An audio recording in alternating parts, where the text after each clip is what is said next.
జూబ్లీహిల్స్ ఉప ఎన్నికలో బీఆర్ఎస్ ప్రచార వ్యూహంపై ప్రత్యేకంగా చర్చించేందుకు బీఆర్ఎస్ ఇన్ఛార్జీలతో ఆ పార్టీ అధినేత మాజీ సీఎం కేసీఆర్ ఇవాళ భేటీ కానున్నారు. కేటీఆర్, హరీష్ రావు, పార్టీ ఎమ్మెల్యేలు, ఎమ్మెల్సీలు, డివిజన్ల వారీగా పార్టీ నియమించిన ఇన్ఛార్జీలు ఇందులో పాల్గొననున్నారు.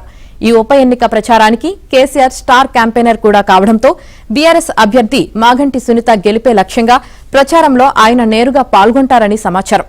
అందులో భాగంగానే ఇన్ఛార్జీలతో ముందస్తు సమావేశం నిర్వహించి కార్యాచరణ ప్రకటిస్తారని తెలిసింది.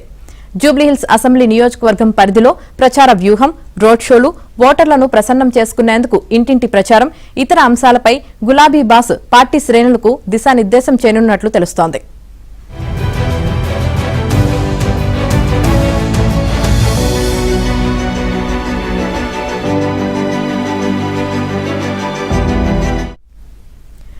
జూబ్లీహిల్స్ ఉప ఎన్నికలో విజయం బీఆర్ఎస్ దేనని కేసీఆర్ అన్నారు. బుధవారం ఎర్రవల్లిలో కేటీఆర్, హరీష్ రావుతో కేసీఆర్ భేటీ అయ్యారు. జూబ్లీహిల్స్ పరిధిలో తాజా పరిస్థితులు, పార్టీ ప్రచార కార్యక్రమాలపై వారు కేసీఆర్ కు వివరించారని సమాచారం. ఈ మేరకు రంగంలోకి దిగాల్సిందిగా కేసీఆర్ ను కోరినట్లు తెలుస్తోంది. జూబ్లీహిల్స్ ప్రజలు బీఆర్ఎస్ తోనే ఉన్నారని, నాయకులు కార్యకర్తలతో సమన్వయం చేసుకుని పనిచేయాలని ఈ సందర్భంగా కేసీఆర్ సూచించినట్లు సమాచారం.